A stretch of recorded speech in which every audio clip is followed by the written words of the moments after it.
Hollywood's gig is up. They showed us the man behind the curtain. And unlike Gandalf, it turns out to be a man who conjures cheap tricks. Hollywood, for better and worse, is killing itself. It might seem like a long time ago now, but do you remember enjoying going to the movies? I remember when people would get to the movie theaters 20, 30 minutes early just to see the trailers for the next movie because they wanted to know what was coming out. There was always something coming out that people enjoyed or looked forward to. But for the last 10 or 11 years, something's definitely changed. It's well known that Hollywood is in financial dire straits. They're trying to figure out how to make films profitable. But with these giant budgets, the line between massively profitable and a massive flop is a very fine one. But I think the answer is really very simple. Movies used to be something that people generally agreed on because going to a movie was a treat. It was something you look forward to after a hard week of work. After dealing with all the stresses of life, you would go and have fun at the movie because you could set aside the struggles and stresses and tensions and disagreements of the real world and just go sit together with other strangers and enjoy something together. You get your popcorn, your candy, your slushie, you'd go in with other people and you'd enjoy the same experience. It almost became like a secular religious ceremony.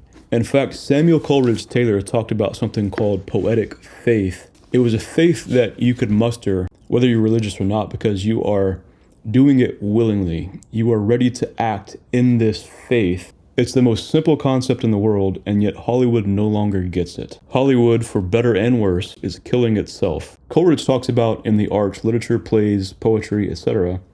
He talks about the need to transfer from our inward nature a human interest and semblance of truth, sufficient to procure for these shadows of imagination that willing suspension of disbelief for the moment, which constitutes poetic faith. Great poetry, great literature, even movies with a single word or single scene can transport you from where you're at in your seat in the theater.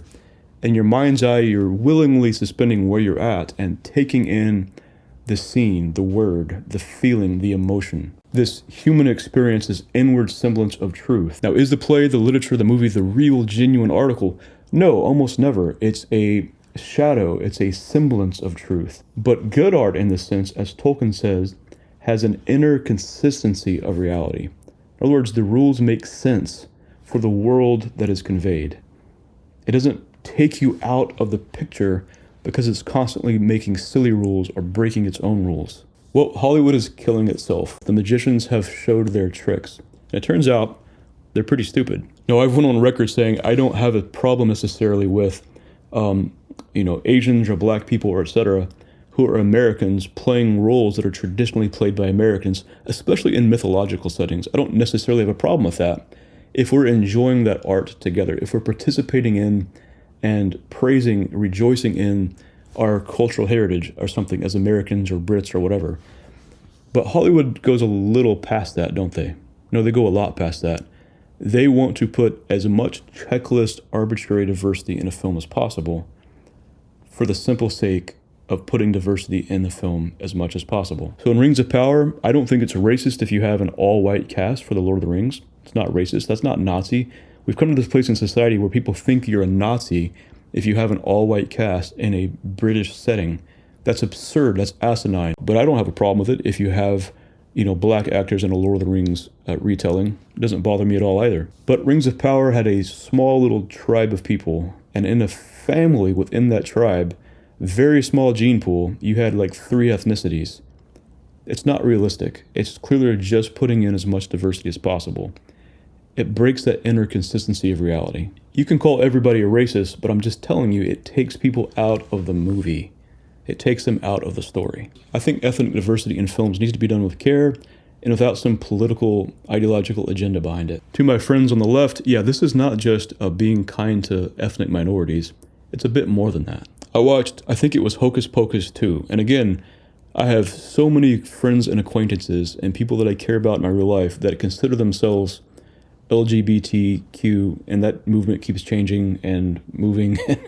Look, I want the best for those people. Don't hear me saying the wrong thing, but what I'm telling you is when you just start putting men dressed as women or people who identify as trans or etc., it's not going to stop there, because what about all the other things far past the transgender way of seeing your identity and body.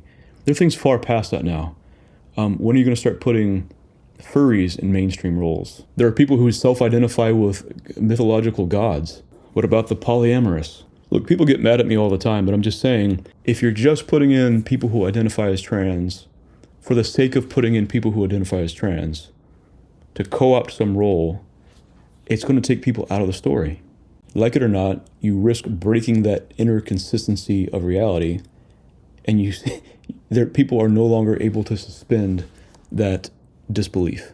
Why? Well, because they're being preached to. This is no longer about the story, it's about a corporate checklist of diversity, or it's about an ideologically. It's about postmodern deconstructionism. And people get mad at me, but sometimes it really is cultural Marxism. It's a repackaged Marxism. Some of you don't believe me, but I'm telling you, Marxism is essentially seeing the privileged as the oppressor class and everybody beneath that as the oppressed. And if there's money or power, it's only because it could have been taken from the oppressed by the oppressor, which is nonsense. That does happen in history. But you cannot reduce all social phenomenon to oppressor and oppressed, including some people now, parents and children, husbands and wives. Stop it. Stop it with that stuff. Well, when Marxism failed in the Soviet Union, it got repackaged by the New Left. I can be very specific with this if you'd like, but it became a cultural model of seeing history. I think society could use some reform, but if you're going to just lump all straight white men as the oppressor class and every sexual minority, as they might consider themselves, as the oppressed, and you're just trying to overturn the oppressed and the oppressor, that's Marxism. It's dumbed down Marxism, but it's Marxism. But sometimes breaking this poetic faith, this willing suspension of disbelief, is as simple as every celebrity you've ever heard of standing up for an award and preaching a full-fledged sermon instead of accepting the award and moving on. They have to moralize to you. They have to lecture you. I don't think that these people in their multi-million-dollar mansions understand life for regular people, whether you're conservative or liberal. I really don't think they get you. What I'd rather see them do is turn around and moralize to themselves. How much have they tolerated? What have they looked the other way at in their own city, in their own industry, amongst their colleagues and peers and bosses and producers? Molestation, abuse, predatory behavior amongst Harvey Weinstein, all kinds of perverseness, but they really feel good about themselves by lecturing you. If you happen to be in Hollywood and you hear this, what I'm telling you is the regular person who just works at Walmart or on a farm or in a factory or at the library, unless they agree with you politically, like really agree with you politically, all they're doing is you're breaking the immersion for them. Throw in $300 million CGI budgets that look like bad Saturday morning cartoons or some bad 90s screensaver is not going to fix that problem. Throwing in an AI version of dead actors is not going to fix that problem. Hollywood's gig is up. They showed us the man behind the curtain. And unlike Gandalf, it turns out to be a man who conjures cheap tricks. Listen, all art forms decline. They have their peak and then they go out. This has happened to the novel. This happened to the symphony. And we still have good books. We still have good music. But overall, those things peak and they decline. I think the same has happened with cinema. Some want to save it. Some want to let it die. What I would suggest is for anybody trying to tell a story, just tell a good story. Say what you need to say, but in the right way, with the inner consistency of reality, and allow people to have that poetic faith. If you're just lecturing, if you're just preaching, if you're just condescending to your audience, you're going to break that immersion. But if you're willing to sell out for this nonsense, you deserve to lose your audience. Hey, go see movies if you want, but I'd suggest reading old stories, even watching older movies. There's just more there. But I hope you know that your life matters. Don't give in to the sadness, Artax. Till next time, God bless.